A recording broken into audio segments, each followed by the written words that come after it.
ಹೋರಾಟ ಯಾವ ಕಾರಣಕ್ಕೆ ಇವತ್ತು ಹೋರಾಟ? ಸರ್ ನಮಗೆ ಇವಾಗ ಏನು ಯಾವ ಥರ ಅಂತಂದರೆ ಆಶಾ ಕಾರ್ಯಕರ್ತರು ಪದೇ ಪದೇ ಹೋರಾಟ ಮಾಡ್ತಾನೆ ಇದ್ದೀವಿ.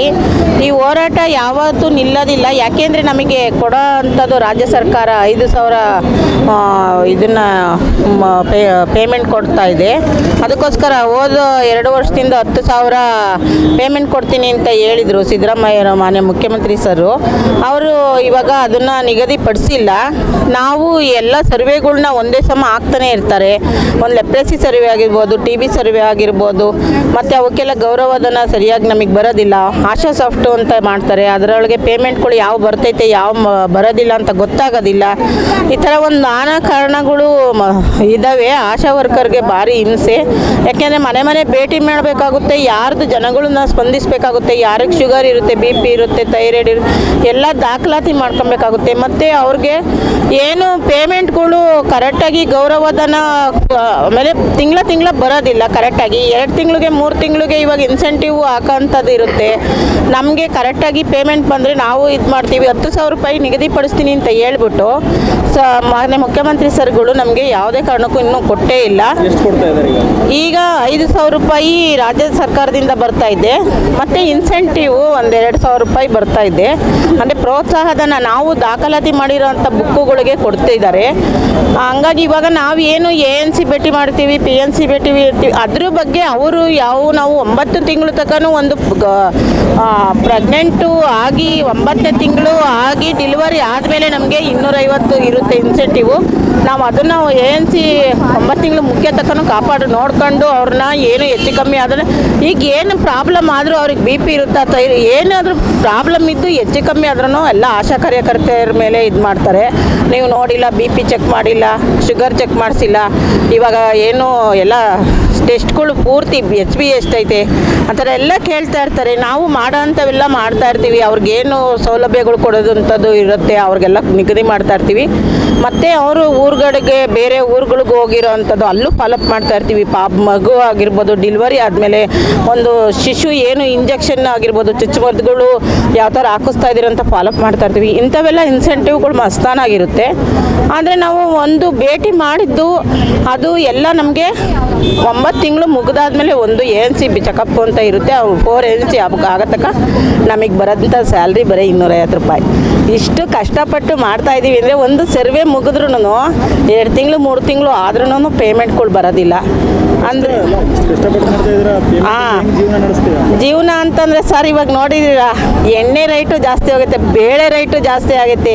250 ರೂಪಾಯಿ 200 ರೂಪಾಯಿ KG ತೊಗರಿಬೇಳೆ ಅಂಥದ್ದು. ಈ 5,000 ರೂಪಾಯಿ ರಾಜ್ಯ ಸರ್ಕಾರ ಏನು ಕೊಡ್ತಾ ಇತ್ತೋ ಅದು ನಮಗೆ ಸಾಲ್ತಾ ಇಲ್ಲ ಸರ್. ಇಷ್ಟು ಕಷ್ಟಪಡ್ತಾ ಇದ್ದಾರೆ ಅಂದರೆ ಬಿಸಿಲಲ್ಲಿ ತಿರ್ಗೋ ಅಂಥದ್ದೇ ಆಗಿರ್ಬೋದು. ಇವಾಗ 2 ಗಂಟೆ ಟೈಮ್ ಅಷ್ಟೇ ಡ್ಯೂಟಿ ಮಾಡಿರಿ ಅಂತಾರೆ, 4 ಗಂಟೆ ಆದರೂ ಡ್ಯೂಟಿ ಮಾಡೋ ಪರಿಸ್ಥಿತಿ ಒಂದೊಂದು ಟೈಮ್ ಬರುತ್ತೆ. 2 ಗಂಟೆ ಟೈಮ್ ಡ್ಯೂಟಿ ಮಾಡೋಕ್ಕೆ ಆಗಲ್ಲ. ಯಾಕೆಂದರೆ ಇವಾಗ ಒಬ್ಬರು ಸಿಸ್ಟ್ರುಗಳೇ ಬರ್ಬೋದು ಫೀಲ್ಡ್ಗೆ, ಒಬ್ಬರು ಡಾಕ್ಟ್ರೇ ಬರ್ಬೋದು ವಿಸಿಟ್ಟು, ಒಬ್ಬರು PSCO ವಿಸಿಟ್ ಬರ್ಬೋದು. ಇಂಥ ಎಲ್ಲ ANC ಭೇಟಿಗಳು ಮನೆ ಭೇಟಿ ಮಾಡಬೇಕಾಗುತ್ತೆ. ಮತ್ತು ನವಜಾತ ಶಿಶು PNC ಭೇಟಿ ಮಾಡ್ಬೋದಕ್ಕಾಗುತ್ತೆ. 100 ಕಾರ್ಯಕ್ರಮಗಳು ಆ ಥರ ಎಲ್ಲ ಇರೋಂಥವಾಗಿರೋದ್ರಿಂದ, ಯಾಕೆಂದರೆ ಇದು ನಾವು ಆರೋಗ್ಯ ಇಲಾಖೆಗೆ ಸೇರ್ಕೊಂಡಿದ್ದೀವಿ. ಆರೋಗ್ಯ ಸಚಿವರು ಏನು ಮಾಡ್ತಾ ಇದ್ದಾರೆ? ನಿಮ್ಮ ಸಮಸ್ಯೆ ಬಗ್ಗೆ ಗಮನ ಹರಿಸ್ತಾ ಇದ್ದಾರೆ? ಆರೋಗ್ಯ ಸಚಿವರು ನಾವು ಮನವಿ ಪತ್ರ ಕೊಡ್ತಾನೆ ಇದ್ದೀವಿ. ಅವರು ಏನು ಹೋಗಿ ಮುಖ್ಯಮಂತ್ರಿಗಳಿಗೆ ಆ ಮನವಿ ಪತ್ರ ತಿಳಿಸ್ಕೊಟ್ಟು ಹೇಳ್ತೀವಿ ಕೇಳ್ತೀವಿ ಅಂತ ಹೇಳ್ತಾನೆ ಇದ್ದಾರೆ ಸರ್ 2 ವರ್ಷದಿಂದ. ಹಾಗಾಗಿ ಈಗ ಆರೋಗ್ಯ ಸಚಿವರು ಬಂದು ಪತ್ರ ಈಸ್ಕೊಂಡು ಹೋಗಿದ್ದಾರೆ ಮನವಿ ಪತ್ರನ. ಆದಷ್ಟು ನಮಗೆ ಮುಖ್ಯಮಂತ್ರಿಗಳು ಸಿದ್ದರಾಮಯ್ಯ ಅವರು ನಮ್ಗೆ 10,000 ರೂಪಾಯಿ ನಿಗದಿ ಮಾಡಲೇಬೇಕು ಸರ್. ಯಾಕೆಂದರೆ ಭಾರಿ 5,000 ರೂಪಾಯಿ ಮಾಡಿದ್ದಾರೆ ಸರ್ ನಮ್ಮ ರಾಜ್ಯ ಸರ್ಕಾರದಿಂದ. ನಾವು ಎಲ್ಲ ಬುಕ್ಕು ನಿರ್ವಹಣೆ ಮಾಡೋದ್ರಿಂದ ಒಂದು 2,000 ರೂಪಾಯಿ ಅದು ಮಿನಿಮಮ್, ಅದು ಪ್ರೋತ್ಸಾಹಧನ ಅಂತ ಬರುತ್ತೆ. ಅದು ನಾವು ಓಡಾಡೋ ಖರ್ಚುಗಳಿಗೆ ಹಿಂಗೆ ಇರುತ್ತಲ್ಲ ಸರ್, ಮನೆ ಈ ಥರ ಆಗುತ್ತೆ. ಒಂದು 5,000 ರೂಪಾಯಿ ನಮ್ಮ ಕೈಗೆ ಸಿಗೋ ಅಂಥದ್ದು. ಅದರಲ್ಲಿ ಮನೆ ಸಂಸಾರ ಆಗಲಿ, ಮಕ್ಳುಗಳ್ಗೆ ಓದಿಸೋದೇ ಆಗಲಿ, ಒಂದು ಸಂಸಾರ ಮಾಡೋಕ್ಕೆ ಸಾಲ್ತಾ ಇಲ್ಲ ಸರ್. ಒಂದು ಎಣ್ಣೆ ಬೇಳೆ ತೊಗೊಂಡು ಬಂದು ಮಾಡೋಕ್ಕಾಗಲ್ಲ. ಒಂದು ವಿದ್ಯಾಭ್ಯಾಸಗಳು ಓದ್ಸೋಕ್ಕಾಗ್ತಾಯಿಲ್ಲ, ಒಳ್ಳೆ ಎಜುಕೇಷನ್ ಕೊಡ್ಸೋಕ್ಕಾಗ್ತಾಯಿಲ್ಲ ಒಟ್ಟಲ್ಲಿ ಮಕ್ಳುಗಳಿಗೆ.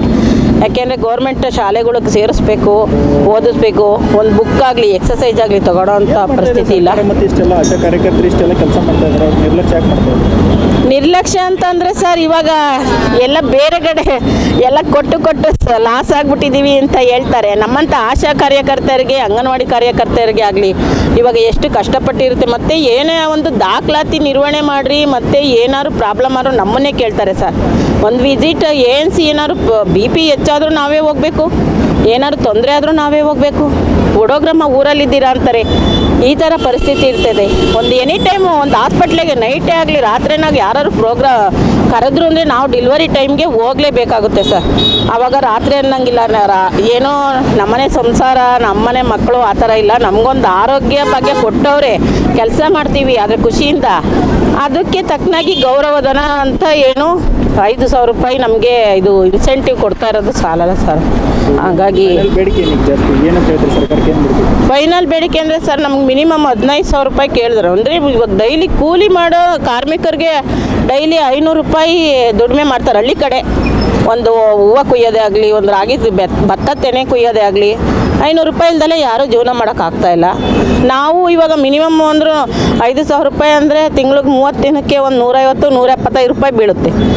ಬೆಳಗ್ಗೆ 10 ಗಂಟೆಗೆ ಫೀಲ್ಡಲ್ಲೇ ಇರಬೇಕು, ರಾತ್ರಿ ಎಷ್ಟೊತ್ತಾದ್ರೂ ಕರೆದಾಗ ಹೋಗಲೇಬೇಕು. ಈ ಥರ ನಿಗದಿ ಮಾಡೋರೆ ಸರ್. ಹಾಗಾಗಿ ಜನಗಳಿಗೆ ಮಾಡೋಕ್ಕೆ ಖುಷಿಯಾಗುತ್ತೆ. ನಮಗೆ ಒಳ್ಳೆ ಕೆಲಸ ಮಾಡ್ತಾಯಿದ್ದೀವಿ ಅಂತ ನಾವು ಗೌರವದಿಂದ ಹೇಳ್ಕೊಳ್ತೀವಿ. ಆದರೆ ಸರ್ಕಾರ ನಮ್ಮ ಹೊಟ್ಟೆ ಮೇಲೆ ತಣ್ಣೀರು ಬಟ್ಟೆ ಹಾಕಬಾರ್ದು ಅಷ್ಟೇ ಸರ್. ಇಷ್ಟು ಹೇಳಿದ್ದಕ್ಕೆ ಧನ್ಯವಾದ ಸರ್. ಕೇಳಿ ಹೆಚ್ಚಿನ ವಿಡಿಯೋಗಳಿಗೆ ಪ್ರತಿಧ್ವನಿ ಯೂಟ್ಯೂಬ್ ಚಾನೆಲ್ ಸಬ್ಸ್ಕ್ರೈಬ್ ಮಾಡಿ, ಬೆಲ್ ಐಕಾನ್ ಕ್ಲಿಕ್ ಮಾಡಿ.